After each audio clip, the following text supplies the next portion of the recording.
Hello fifth class, welcome to online classes presented by MM public school. तो fifth class, आज आपका turn है हिंदी और आज हम हिंदी सेकंड व्याकरण वसुधा की बुक निकालेंगे। आज हम व्याकरण के काम वर्क करेंगे, उनके बारे में पढ़ेंगे।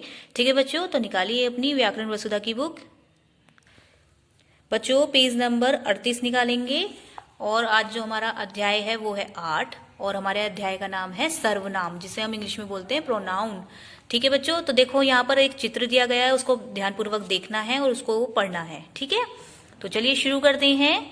वासु 5वीं कक्षा में पढ़ता है, वह बहुत बुद्धिमान है, उसे सभी प्रश्नों के उत्तर आते हैं। उसकी कक्षा अध्यापिका का नाम श्रीमती सुरभि सक्सेना है, वे उसे हिंदी पढ़ाती हैं। उन्होंने सभी को निबंध लिखने के लिए कहा था। उसने उन्हें अपना निबंध पढ़कर सुनाया।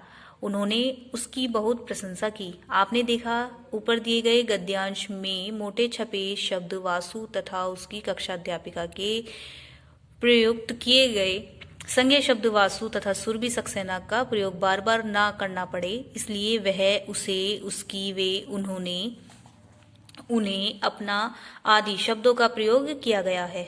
ये सभी सर्वनाम है। अतः जो सर्वनाम की परिभाषा होती है, जो शब्द संज्ञा के स्थान पर प्रयुक्त किए जाते हैं सर्वनाम कहलाते हैं। सर्वनाम शब्दों के प्रयोग से भाषा सुंदर, स्पष्ट और सरस बन जाती है तथा भाषा का सौंदर्य भी बढ़ जाता है। तो बच्चों, आपने सर्वनाम किसे कहते हैं वो आपने आप पता चला। अब देखते हैं सर्वनाम के भेद। सर्वनाम के भेद कितने होते हैं? सर्वनाम के भेद 6 होते हैं। कौन कौन से होते हैं? पुरुषवाचक, प्रश्नवाचक, निश्चयवाचक, संबंधवाचक, अनिश्चयवाचक और निजवाचक।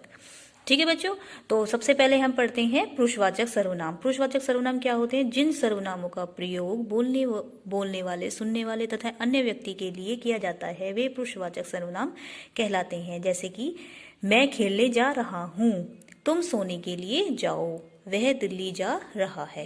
ये क्या होते हैं बच्चों? हमारे पुरुषवाचक। ठीक है, तो इन वाक्यों में मैं बोलने वाला, तुम सुनने वाला तथा वह अन्य व्यक्ति के लिए प्रयुक्त हुआ है। अतः ये पुरुषवाचक सर्वनाम है। पुरुषवाचक सर्वनाम के 3 भेद होते हैं। कौन कौन से? उत्तम, माध्यम और अन्य। तो सबसे पहले आता है उत्तम पुरुष। तो उत्तम पुरुष इन सर्वनाम शब्दों का प्रयोग बोलने वाला या बातचीत करने वाला व्यक्ति अपने लिए करता है, जैसे मैं, मैंने, हम, हमें, हमारा आदि। मध्यम पुरुष वाले इन सर्वनाम शब्दों का प्रयोग सुनने वाले के लिए किया जाता है, जैसे तुम, तुम्हारा, आप, आपका आदि। अन्य पुरुष इन सर्वनाम शब्दों का प्रयोग वक्ता किसी अन्य के लिए करता है, जैसे वह, वे, उसका, उसकी, उनका आदि। निश्चयवाचक सर्वनाम क्या होते हैं? जिन सर्वनाम शब्दों का प्रयोग किसी निश्चित व्यक्ति या वस्तु के स्थान पर किया जाता है, वे निश्चयवाचक सर्वनाम कहलाते हैं। जैसे यह बल्ला अमन का है, वह अमन का भाई है। अनिश्चयवाचक सर्वनाम जिन सर्वनाम शब्दों का प्रयोग किसी निश्चित व्यक्ति या वस्तु के स्थान के लिए किया जाता है, वे अनिश्चयवाचक सर्वनाम कहलाते हैं। जैसे दाल में कुछ गिर गया है, बाहर कोई आया है। ठीक है, तो ये क्या होगा? ये अनिश्चयवाचक होगा, इसमें कुछ और कोई का प्रयोग हुआ है। अब आते हैं प्रश्नवाचक सर्वनाम। प्रश्नवाचक सर्वनाम क्या होते हैं? इन सर्वनाम शब्दों का प्रयोग प्रश्न पूछने के लिए किया जाता है, जैसे दरवाजे पर कौन खड़ा है, यह गमला किसने तोड़ा। तो इसमें क्या आ गया? इसमें प्रश्न पूछा गया है, तो ये क्या हो गए? प्रश्नवाचक सर्वनाम। ठीक है, अब आते हैं संबंधवाचक, जिसमें संबंध जोड़े होते हैं, जैसे कि तो उसमें जिसमें संबंध का प्रयोग होता है, जिसमें संबंध के बारे में बताया जाता है, तो वो कौन से होते हैं? संबंधवाचक सर्वनाम। तो जैसे कि इन सर्वनाम शब्दों का प्रयोग वाक्य की अन्य संज्ञा या सर्वनाम शब्दों से संबंध बताने के लिए किया जाता है। तो जैसे कि एग्जाम्पल के उस पे दे रखे हैं आपको, जैसी करनी वैसी भरनी, जिसकी लाठी उसकी भैंस। तो ये क्या हो गए बच्चों? ये हो गए हैं संबंधवाचक सर्वनाम। अब आते हैं निजवाचक सर्वनाम पे। निजवाचक सर्वनाम क्या होते हैं? इन सर्वनाम शब्दों का प्रयोग वक्ता के लिए करता है, जैसे कि बच्चा अपने आप सीढ़ियां चढ़ गया,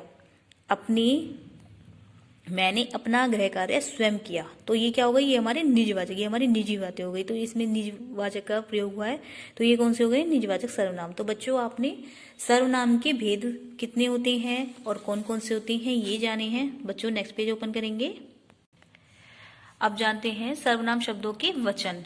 तो सर्वनाम शब्दों के वचन कौन कौन से होते हैं? एक वचन और बहुवचन। एक वचन में मैं, तुम, यह, वह, इसे, और बहुवचन होते हैं हम, आप, ये, वे, इन्हें, मुझे, हमें, तुम्हें, आपको, उसने, उन्होंने, इसने, इन्होंने, उसे, उन्हें। तो बच्चों आपने सर्वनाम के बारे में जाना, शब्दों की पहचान कराई है। तो बच्चों आपका चैप्टर यहीं पर समाप्त होता है और आपकी जो ये अभ्यास वर्क है ये आपको सेंड कर दिया जाएगा।